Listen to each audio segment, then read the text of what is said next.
Okay, हाँ, okay, we'll start now. We'll start. First, we'll revise the torque. Already we did. Already we did the first formula of torque, है ना? तो torque का जो definition है, torque as we have discussed, torque जो है turning objects में object को turn करना है ना? किसी door open करना है या नट बोल्ट टाइट करने पड़ते हैं गाड़ियों में, है ना? तो we apply the torque. Torque is related to force and also the distance from the particular point. How do we apply the force? So that distance and torque force put together produce the torque, and we define the torque first for the point object. जैसे कोई suppose कोई point object है यहाँ पर, है ना? ये उसके ऊपर हम फोर्स लगा रहे हैं और ओरिजिन से वो r डिस्टेंस पर है ना? तो ओरिजिन के रिस्पेक्ट में उस ऑब्जेक्ट के ऊपर टॉर्क कितना रहेगा, that is given by r cross f, cross product. r is the position vector of the particle, or sometimes we call it radius also in case of circummotion. तो position vector multiplied by force in the vector form, cross product, gives us the torque, है ना? तो torque is related to force and distance, position vector. So r cross f, somebody asks you how do we define the torque? So we'll say torque about the any point is the cross product of position vector of that position vector with respect to that point into force applied, है ना? तो इसकी unit क्या होगी, ऐसा unit क्या होगी? Distance की क्या है? न्यूटन, आई मीन मीटर, और फोर्स की न्यूटन, तो न्यूटन मीटर. ठीक है, ये ग्रीक वर्ड है. टाओ जो है ना, ये टी जैसा है, Greek word, and we pronounce it as TAU, tau. ठीक है, वेक्टर क्वांटिटी है, ऑफ कोर्स वेक्टर प्रोडक्ट है. तो वेक्टर क्वांटिटी है, डायरेक्शन किधर होगी इसकी? क्रॉस प्रोडक्ट से देंगे, राइट हैंड रूल से, perpendicular to this vector, also perpendicular to this vector. Cross product में जो हमें जो रिजल्टेंट वेक्टर मिलता है, that is perpendicular to both the vectors. इसके जिस प्लेन में ये दोनों होंगे ना, उस प्लेन के परपेंडिकुलर होगा. सपोज ये प्लेन ऑफ द पेपर में r इधर है, f इधर है, तो टॉर्क किधर होगा? Perpendicular to this plane, perpendicular to the plane of the paper. ऊपर होगा या नीचे होगा प्लेन के? राइट हैंड रूल से देखते हैं उसको. Cross product is, direction of cross product is given by right hand rule.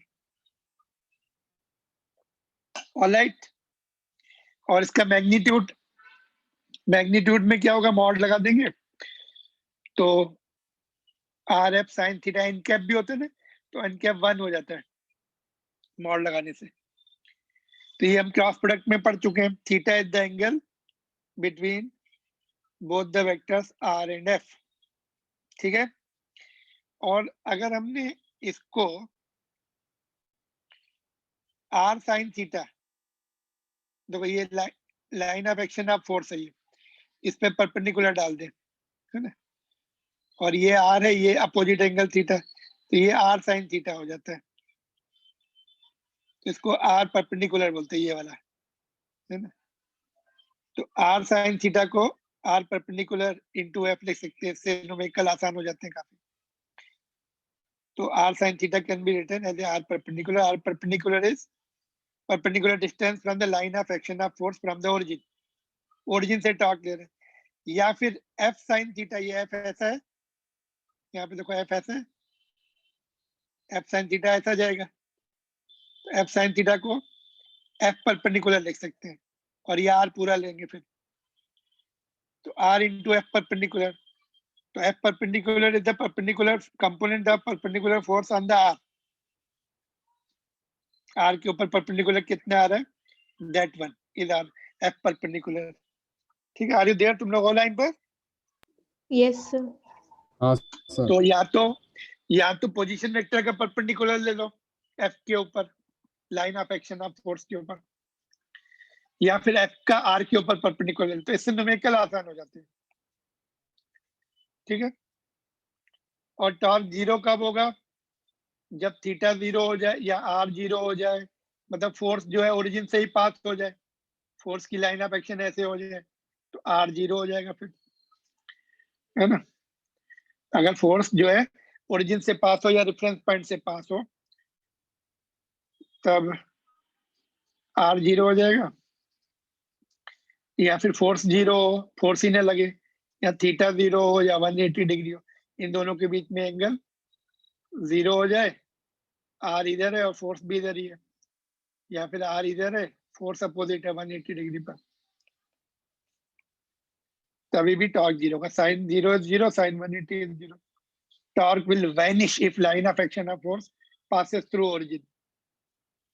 जिस पॉइंट से अगर हमें टॉर्क लेना है उसी पॉइंट से फोर्स जा रहा है, तो फिर उसका टॉर्क 0 हो जाता है। फिर थोड़ा सा दूर से जाना चाहिए फोर्स, है ना, जिस पॉइंट से हमें टॉर्क निकलना है। और थीटा 90 डिग्री पर टॉर्क मैक्सिमम होगा, साइन 90 is 1। ठीक है, मेरा क्वेश्चन ये था, ये वाला, कि find the torque of force in uniform circular motion about the centre. तो यूनिफॉर्म सर्कुलर मोशन में आर इधर होगा और फोर्स सेंटीपिटल फोर्स होता है, तो 180 डिग्री एंगल आता है, इसलिए टॉर्क 0 हो जाता है, साइन 180 is 0। तो यूनिफॉर्म सर्कुलर मोशन में टॉर्क 0 होता है। थोड़ी देर पहले मैंने बोला था टॉर्क, टर्निंग के लिए फोर्स टॉर्क चाहिए, बट टर्निंग के लिए टॉर्क जो है, टर्निंग में अगर हमें टर्निंग में उसका स्पीड चेंज करनी है तब टॉर्क लगाना पड़ता है। यूनिफॉर्म स्पीड से अगर चल रही है तो टॉर्क की जरूरत नहीं पड़ती, नेट टॉर्क 0 होता है ना। जैसे यूनिफॉर्म मोशन में नेट फोर्स 0 होता है, तो यूनिफॉर्म सर्कुलर मोशन में नेट टॉर्क 0 होता है। अगर हमें उसकी स्पीड चेंज करनी है तो टॉर्क लगाना पड़ता है। तो जैसे ये क्वेश्चन है, ये फोर्स दिया हुआ है और पोजीशन वेक्टर दिया हुआ है, the force acts on the particle whose position vector is this much. तो टॉर्क निकालना है, तो टॉर्क क्रॉस प्रोडक्ट से निकलते हैं। क्रॉस प्रोडक्ट कैसे निकाला जाता है? डिटरमिनेंट से निकाला जाता है। लेकिन हमें आर जो है पहले लिख, आर इसमें बाद में दिया हुआ है, बट हमें आर क्रॉस एफ लिखना पड़ता है ना, तो आर पहले लिखना पड़ता है। तो आर के कोफिशिएंट पहले आएंगे 1 -1 +1, एफ के बाद में आएंगे 7 3 में। एफ लेकिन पहले दिया हो तो डोंट बी कैरिड अवे, नहीं पहले एफ दिया तो एफ के कोफिशिएंट लिखने, नहीं, जो सीक्वेंस होती है वो मेंटेन करना पड़ता है हमें क्रॉस प्रोडक्ट में। आर पहले है तो आर पहले लिखना पड़ेगा। तो डिटरमिनेंट हमने सीखा था, डू यू रिमेम्बर कैसे निकालते हैं? फर्स्ट एलिमेंट आई कैप, इसका हाइड कर दो, तो फर्स्ट वाले को लास्ट से मल्टीप्लाई करो, -1 × -5 +5 हो जाएगा, माइनस रिमेनिंग 2 को मल्टीप्लाई करो 3। ऐसे ही सेकंड एलिमेंट के लिए माइनस जे लिखेंगे, इसकी हाइड कर लो, फर्स्ट एंड लास्ट को मल्टीप्लाई करो, माइनस रिमेनिंग को मल्टीप्लाई करो, फिर के प्लस आ जाएगा, इसकी हाइड कर लो, फर्स्ट एंड लास्ट को मल्टीप्लाई करो, माइनस रिमेनिंग को मल्टीप्लाई करके लिखो। जैसे टॉर्क का वेक्टर आ गया, मैग्नीट्यूड निकालना है तो मैग्नीट्यूड वाले फार्मूले से √of a1² + a2² + a3² से हम वो निकाल लेते हैं, है ना, मैग्नीट्यूड में। ऑलराइट, तो टॉर्क हो गया था। और एक क्वेश्चन भी हमने किया था टॉर्क का, कि हमने सपोज प्रोजेक्टाइल को ऐसे फेंका, जब वो हाईएस्ट पॉइंट पे है तो इनिशियल पॉइंट के रिस्पेक्ट में टॉर्क कितना, ओके जस्ट मिनट,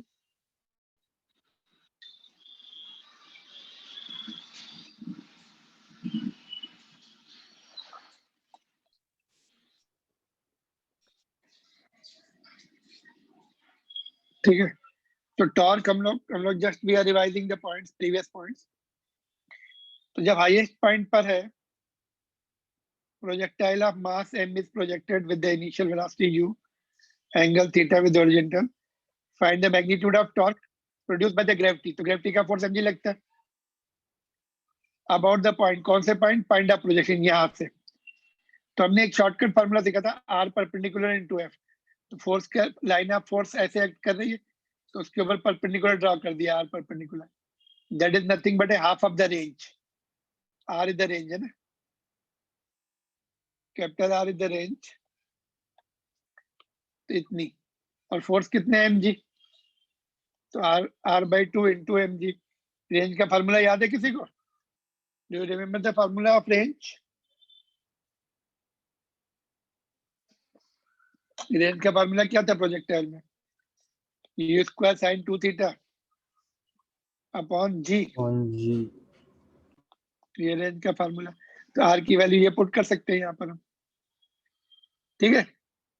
तो ये हो गया torque of the gravitational force about the point of projection, ठीक है, विच इज दिस। अगर हम आर क्रॉस एफ से निकालते तो पहले हमें ये निकालना पड़ता, फिर एंगल निकालना पड़ता, ये वाला थीटा, है ना, तो मुश्किल जाता थोड़ा। ये आर कैसे निकालते, पोजीशन वेक्टर कैसे निकालते, इसका हाफ ऑफ द रेंज लेना पड़ता है, मैक्सिमम हाइट लेनी पड़ती, पाइथागोरस थ्योरम से ये आर मिलता फिर हमें, है ना, कॉम्प्लिकेटेड हो जाता फिर। तो इसलिए शॉर्टकट फार्मूला। ऑलराइट, तो ये भी अपना हो गया था, रिवीजन में हम लोग कर रहे हैं। कपल मींस क्या होता है? इक्वल एंड अपोजिट फोर्स लगते हैं किसी ऑब्जेक्ट के ऊपर, तो वो उससे जो टॉर्क बनता है उसको कपल बोलते हैं, है ना। तो ये भी हमने रिवाइज कर लिया था। फिर हमने देखा था जब इक्वल एंड अपोजिट फोर्सेस लगते हैं ना, तो उसका जो टॉर्क है किसी भी पॉइंट से सेम आता है, चाहे मिड पॉइंट से लो, चाहे वन एंड से लो, चाहे यहाँ से लो, है ना। when the two equal and opposite forces are acting on the object, then torque doesn't depend upon the point. इसमें डिपेंड करेगा जब सिंगल फोर्स लग रहा है या अनइक्वल फोर्सेस लग रहे हैं, तब तो अलग अलग पॉइंट से टॉर्क अलग अलग आएगा। बट किसी ऑब्जेक्ट के ऊपर इक्वल एंड अपोजिट फोर्सेस लगते हैं, तो कहीं से भी टॉर्क ले लो, सेम वैल्यू आएगी उसकी। तो ये हमें 12th में ये केसेस जरूरत पड़ते हैं, हमें इलेक्ट्रिसिटी के चैप्टर में, मैग्नेटिज्म में डायपोल रहता है ना, वहां पर उस पर इक्वल एंड अपोजिट फोर्सेस लगते हैं, तो कहीं से भी टॉर्क ले सकते हैं। मिड पॉइंट से लेके देखा हमने, तो फिर से मैं समझा देता हूँ, मिड पॉइंट से अगर लेते यहाँ पे बैठ जाओ, तो ये फोर्स किधर घुमाने की कोशिश कर रहा है, इधर एंटी क्लॉकवाइज। एंटी क्लॉकवाइज को हम पॉजिटिव टॉर्क ले लेते हैं, तो F इंटू ये परपेंडिकुलर डिस्टेंस कितनी होगी, हाफ ऑफ द लेंथ। तो R perpendicular is L/2F into F। और यहाँ से देखने से ये भी एंटी क्लॉकवाइज ही घुमा रहा है, उसको ये ऐसे घुमा रहा है, तो दोनों एंटी क्लॉकवाइज घुमा रहे, तो इसलिए ऐड हो गया इसमें, तो L इंटू F आ गया। और अगर पॉइंट बी से लेना है हमें, तो यहाँ पे बैठ जाओ, ये एंटी क्लॉकवाइज घुमा रहा है, τ1 कितनी डिस्टेंस है, परपेंडिकुलर डिस्टेंस अभी L हो गई, F into F force applied. और ये फोर्स तो यहीं से जा रहा है पॉइंट बी से, तो इसका टॉर्क 0 हो गया, क्योंकि इसकी परपेंडिकुलर डिस्टेंस है ही नहीं, R परपेंडिकुलर इज 0, तो ये इसका 0 हो गया। तो LF देखो, इसमें भी LF आया, इसमें भी LF आया। यहाँ से लेंगे तो ये वाला टॉर्क कैसे घुमाएगा उसको, ऐसे, डिस्टेंस कितनी होगी, x प्लस L। और ये वाला टॉर्क जो है, यहाँ से इसका फोर्स देखेंगे तो ये रॉड को इधर लाने की कोशिश कर रहा है, इसका माइनस लेना पड़ेगा, इसका प्लस लेना पड़ेगा, तो x इंटू एफ वाला टर्म कैंसिल हो जाएगा, फिर से L इंटू एफ बचेगा, है ना। तो किसी भी पॉइंट से लो, इसका टॉर्क L इंटू एफ आएगा। L is the length of the rod, F is the one of the forces. ये क्वेश्चन एनसीईआरटी बुक में थोड़ा कॉम्प्लिकेटेड ढंग से समझाया है, तो ये मेथड से कर लो, ये इजी है।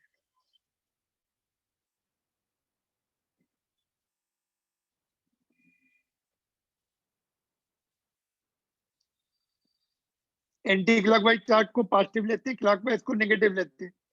मतलब जैसे फोर्स में एक फोर्स जो है पॉजिटिव लिया तो अपोजिट फोर्स में नेगेटिव लेना पड़ता है, ऐसे ही टॉर्क में भी एंटी क्लॉकवाइज को पॉजिटिव जनरली लेते हैं, तो क्लॉकवाइज को नेगेटिव लेते हैं, ठीक है।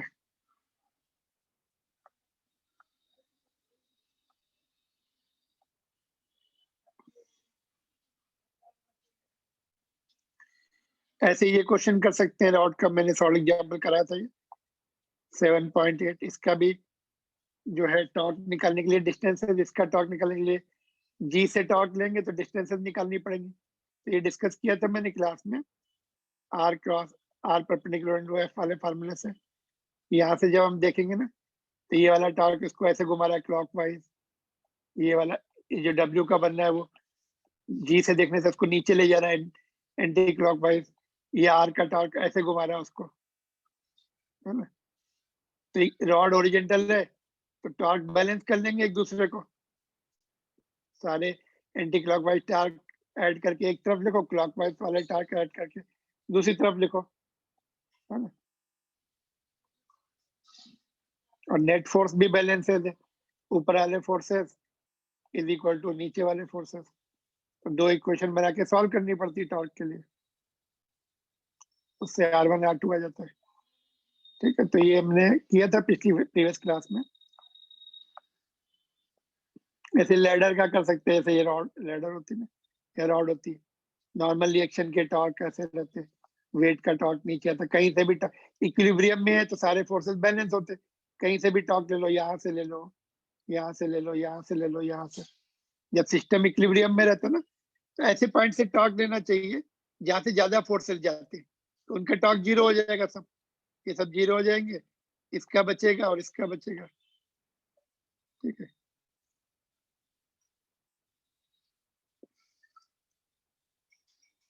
तो टॉर्क का एक दूसरा फार्मूला भी होता है, जैसे F इक्वल टू ma होता है, वैसे टॉर्क का काउंटर पार्ट रोटेशन मोशन में F का काउंटर पार्ट टॉर्क होता है, मास का counter part moment of inertia होता है, और एक्सीलरेशन का अल्फा होता है। तो tau is equal to I alpha, ये दूसरा फार्मूला बनता है। दो फार्मूले एक साथ यूज होते हैं न्यूमेरिकल्स में। तो other relation of torque which is tau is equal to I alpha, we can call it Newton's second law for rotational motion. तो ये कैसे आएगा, देखो वो पहले वाले फार्मूले से आएगा। सपोज हमने ये बॉडी ले लिया सर, इसके तीन पार्टिकल ले लिए M1, M2, M3, ये बॉडी अल्फा से रोटेट हो रही है किसी एक्सिस से, कांस्टेंट एंगुलर एक्सीलरेशन। अल्फा क्या होता है, कांस्टेंट एंगुलर एक्सीलरेशन से। तो ये पहला पार्टिकल है, इसमें force F is equal to ma, M1 into A1, और ए क्या होता है, आर अल्फा होता है, हमने सर्कुलर मोशन में पढ़ा है कि नहीं, A is equal to R alpha, radius into angular acceleration, ये पढ़ा था हमने। ठीक है, तो पहले पार्टिकल के ऊपर टॉर्क कितना आएगा, radius vector into force, position vector into force, force की ये वैल्यू पुट कर दी हमने F1, तो R1, और फोर्स की ये वैल्यू पूरी यहाँ पुट कर दी, तो M1 R1 square into alpha. ऐसे सेकेंड पार्टिकल के ऊपर M2 R2 square into alpha, third particle के लिए M3 R3 square into alpha. Add कर देंगे, सारे एक ही डायरेक्शन में घूम रहे हैं, और इसमें से हमने अल्फा कॉमन ले लिया, तो ये क्या होता है, M1 R1 square plus M2 R2 square plus M3 R3 square, it is nothing but a moment of inertia, point mass का मोमेंट ऑफ इनर्शिया। तो ये एक दूसरा फार्मूला है टॉर्क का, आई अल्फा, ये भी हमें सब्सिक्वेंट चैप्टर्स में काम आने वाला है। पहला फार्मूला R क्रॉस F था, और उससे हमारा दूसरा फार्मूला आया I इंटू अल्फा। तो torque is product of moment of inertia into angular acceleration. ठीक है, तो टॉर्क एंगुलर एक्सीलरेशन प्रोड्यूस करता है, जैसे F is equal to ma होता है, फोर्स एक्सीलरेशन प्रोड्यूस करता है, टॉर्क एंगुलर एक्सीलरेशन प्रोड्यूस करता है। ठीक है, तो ये फार्मूला में काफी काम आने वाले हैं ये दोनों फार्मूला सब्सिक्वेंट टॉपिक्स के लिए। आर यू देयर, तुम लोगों लाइन पर? Yes, sir. हाँ सर। ठीक है, तो ये दो फार्मूले याद रहेंगे टॉर्क के, आर क्रॉस एफ और आई अल्फा। ठीक है, आई क्या है, मोमेंट ऑफ इनर्शिया। तो जैसे ये क्वेश्चन है, solve example of NCERT book. एक कॉर्ड है, थ्रेड है एक, और जिसका मास 0 है, म्यूट कर लो, just mute it, is wound round on the rim of the flywheel. Flywheel जो है डिस्क जैसा होता है, ये फ्लाईव्हील है, रिम मीन सर्कमफ्रेंस, उसके ऊपर एक कॉर्ड बाउंड किया है, उसको खींच रहे हैं नीचे। Flywheel means disc.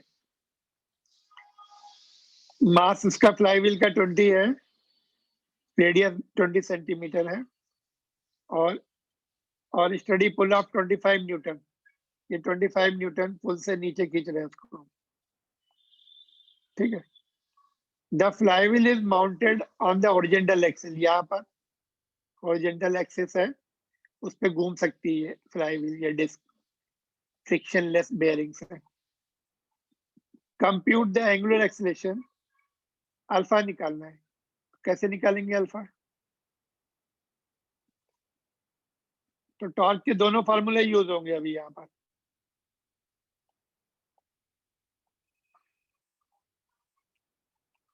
टॉर्क के दोनों फार्मूले यूज करके अल्फा निकालना है ना। तो अल्फा हमें कैलकुलेट करना है। दिया क्या है? मास दिया हुआ है डिस्क का या फ्लाईव्हील का 20 kg, उसका रेडियस भी दिया हुआ है 0.2 मीटर, ठीक है। एफ दिया हुआ है, कितना फोर्स लगा रहे हैं?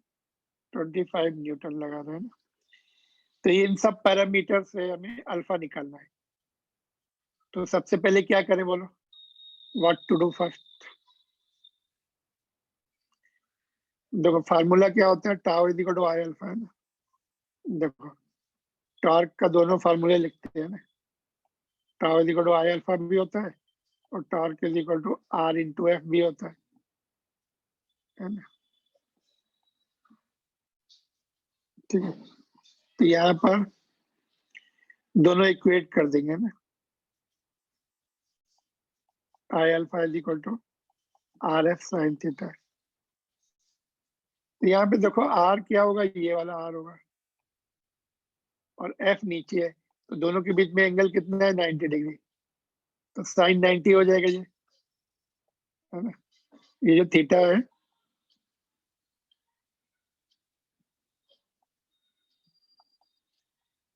ये आर की डायरेक्शन जाती है ना, तो फोर्स नीचे लगा रहे हैं, तो साइन 91 हो जाएगा, ठीक है। छोड़ दे इसको साइन में, ये मिल गया। अभी अभी हमें अल्फा निकालना है, कहने से अल्फा निकालना है ना। पहले आई निकालना पड़ेगा, रेडियस दिया, फोर्स दिया है, रेडियस कैपिटल आर लिख लेते हैं ना।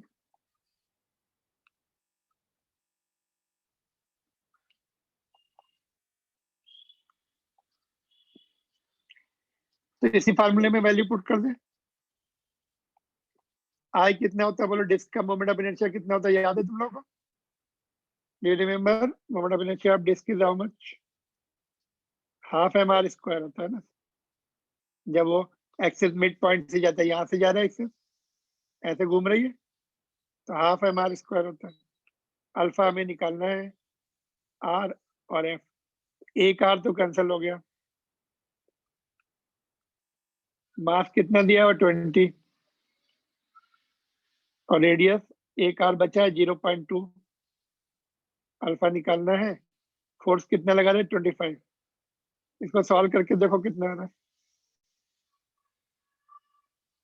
ये 10 हो जाएगा, तो ये 2 हो जाएगा। 2 अल्फा इज इक्वल 25, तो अल्फा इज इक्वल टू 25/2, 12.5।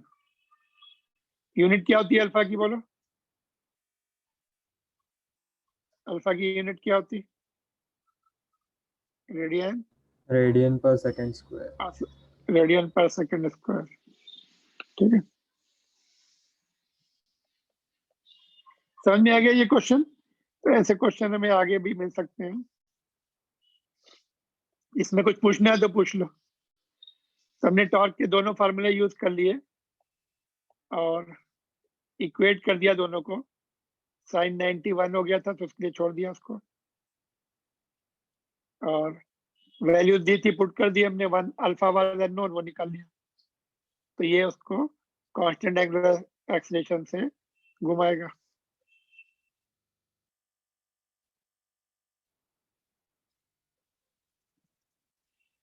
ठीक है, तो this is the solve example.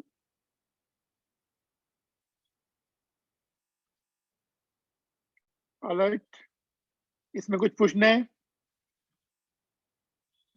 No, sir.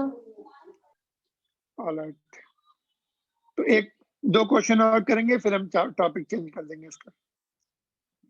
बहुत सारे क्वेश्चन रहते टॉर्क के, बट सिंस इट इज अभी नहीं है अपने उसमें, तो बाद में प्रैक्टिस कर सकते क्वेश्चंस की, बट कॉन्सेप्ट में आना चाहिए। देखो एक और क्वेश्चन है, ये भी इसी के टॉर्क से रिलेटेड है और मोमेंट ऑफ इनर्शिया से रिलेटेड है। तो देखो question number 11 in CRT book का, torque of equal magnitude are applied on the hollow cylinder and solid sphere. Torque equal है, both having the same mass, same radius. Cylinder is free to rotate about the standard axis of symmetry, and the sphere is free to rotate about the axis passing through its center. मतलब main moment of inertia लगेंगे दोनों के। Which of the two acquires greater angular speed, तो जिसका alpha ज्यादा होगा उसकी angular speed ज्यादा होगी। वन हैविंग मोर अल्फा, क्योंकि फार्मूला क्या होता है, alpha omega 2 is equal to omega 1 plus alpha t. तो ओमेगा 1 अगर 0 से स्टार्ट कर रहा है तो मोर अल्फा मींस मोर है, more faster it will rotate, ज्यादा एक्सीलरेशन लग रहा है तो ज्यादा फास्ट रोटेट करेगा। तो अल्फा किसका ज्यादा होगा, तो फार्मूला क्या होता है देखो, torque is equal to moment of inertia into alpha. तो alpha is equal to torque upon moment of inertia. तो टॉर्क तो सेम लग रहा है, जिसका मोमेंट ऑफ इनर्शिया कम है वो फास्ट रोटेट करेगा। तो मोमेंट ऑफ इनर्शिया किसका कम होता है, तो object having less moment, object having less moment of inertia that is I will rotate fast. Similar to the, जो सपोज एक छोटा ऑब्जेक्ट है ना, और एक बड़ा ऑब्जेक्ट है, सेम फोर्स लगाओ तुम, छोटा ऑब्जेक्ट फास्ट भागेगा आगे, एक 1 kg है, एक 1000 kg है, तो फोर्स लगाओ 1 kg के ऊपर और 1000 kg के ऊपर, 1 kg फास्ट जाएगा, 1000 kg बहुत स्लो, या हो सकता है मूव भी ना हो, है ना। तो less moment of inertia is similar to less mass. किसका मोमेंट ऑफ इनर्शिया कम होता है बताओ, अभी तुम्हें ये पता होना चाहिए, ये अपने कोर्स में मोमेंट, ये मोमेंट ऑफ इनर्शिया जो हमने 5 सीखे थे ना उसमें से ही है। हॉलो सिलेंडर का कैसा होता है बोलो, हॉलो सिलेंडर का उसके सिमेट्री से, सिमेट्रिकल एक्सिस से, हॉलो सिलेंडर का मोमेंट ऑफ इनर्शिया रिंग जैसा होता है, याद है, mr square। हाँ mr स्क्वायर। और सॉलिड स्फीयर का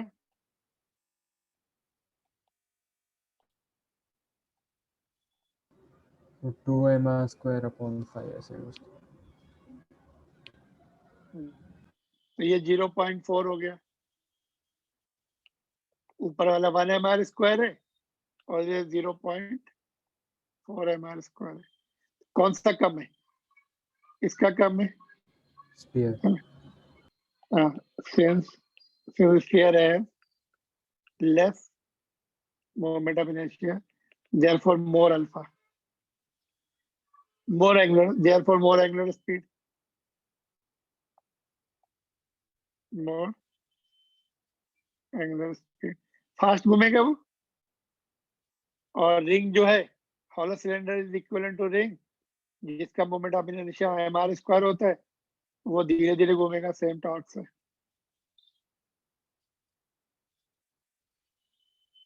ठीक है, जितना ज्यादा मोमेंट ऑफ इनर्शिया उतना more resistance to change the state of rotational motion, उतना धीरे धीरे रिस्पॉन्स करेगा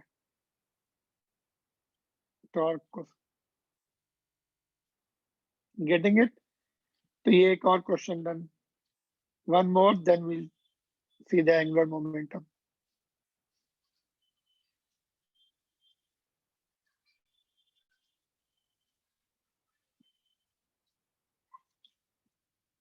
ऑलराइट, Yes, sir. एक और क्वेश्चन है, देखो सपोज एक रॉड है ना, ये एक रॉड है,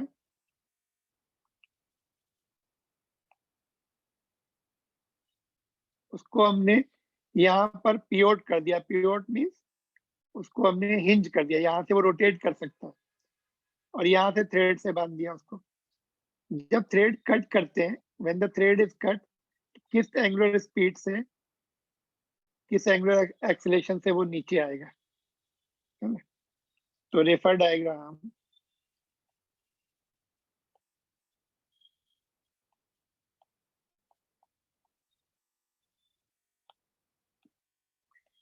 in which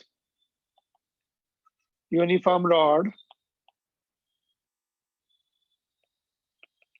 is pivoted at one end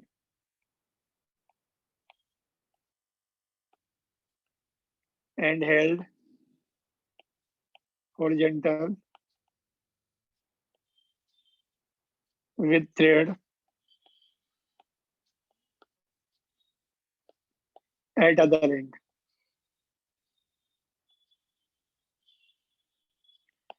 Find number one, initial angular acceleration when thread is burnt. Find initial angular acceleration alpha if thread is cut or burnt. Thread is cut.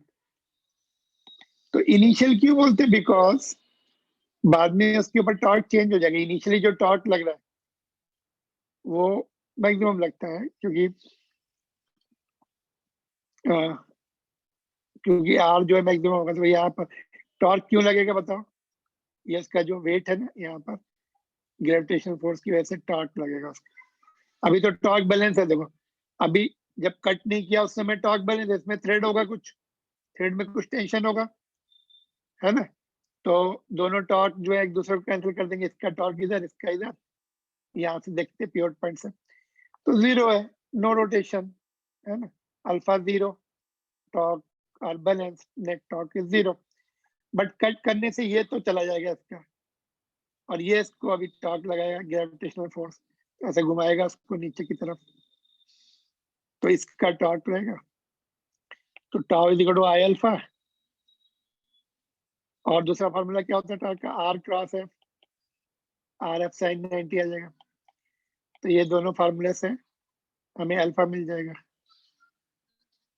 But moment of inertia rod का हमें correct लिखना पड़ेगा। तो जैसे ऊपर question किया था ना, दोनों टॉर्क के फॉर्मूले लिख लो, tau is equal to I alpha and torque is equal to are F sine 90। तो देयरफॉर दोनों इक्वेट कर लो, I alpha is equal to are F. ठीक है, तो दोनों टॉर्क के फार्मूले इक्वेट हो गए। अभी हमें अल्फा करेक्टली पुट करना है, आई करेक्टली पुट करना है, आर करेक्टली पुट करना है, एफ करेक्टली पुट करना है। इसका मास जो है mg, रॉड का मास m है। बताओ रॉड का मोमेंट ऑफ इनर्शिया कितना लिखे, बोलो? m is the mass of the rod, यहाँ पे लिख दो।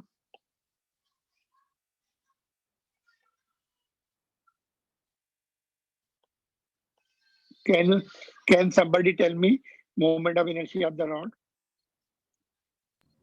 So 1/3 वाला 1/3 ml square. हाँ, देखो मिड पॉइंट से रोटेट नहीं कर रही है, एंड से रोटेट कर रही है। एंड से जब रोटेट करती है तो 1/3 होता है, मिड पॉइंट से जब रोटेट करती है तब 1/12 होता है ना? कि 1/12 लिखेंगे, बोलो? रॉड का 1/12 होता है वैसे तो 1/12 कब होता है? जब मिड पॉइंट से रोटेट करती है, और एंड से जब रोटेट करती है तो 1/3। हमने पहले थ्योरम से निकाला भी है, बोला भी था काम आएगा आगे।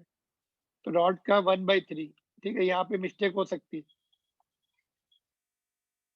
रॉड की लेंथ एल ले लो, लेंथ इज एल, अल्फा निकालना है, आर कितना पुट करें? आर कितना पुट करें, बोलो? Length of rod L. No, force यहाँ पे लग रहा है ना, तो अच्छा, ये हो जाएगा आर, ये आर हो जाएगा। half of तो length. R will be L/2, जहाँ पे फोर्स लग रहा है ये फोर्स है ग्रेविटी का, तो ये mg। तो क्या कैंसिल हो रहा है? एक एल कैंसिल हो गया, एक मास कैंसिल हो गया, तो अल्फा कितना आएगा? 3/2 g/l।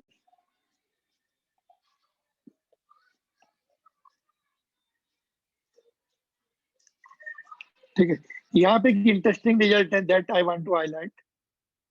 तो ये तो अल्फा आ गया, लेकिन इससे देखो एक और हम पॉइंट निकालने वाले हैं, सेकेंड पार्ट। तो ये रॉड इनिशियली अल्फा से घूम रही है, ये एक्सेलरेशन से घूमेगी, बाद में कम हो जाएगा बिकॉज ये पॉइंट थोड़ा, ये रॉड ऐसी हो जाएगी तो सेंटर ऑफ मास का जो परपेंडिकुलर डिस्टेंस है वो कम होता जाएगा, तो टॉर्क कम होता जाता है बाद में, है ना। इनिशियल अल्फा है, तो इनिशियल एक्सेलरेशन कितना होगा फ्री एंड का, ये वाले एंड का। सपोज ये एंड ए है, ये बी है, तो फाइंड सेकंड पार्ट देखो, find initial acceleration of end B of rod, free end of the rod, end B, that is free end,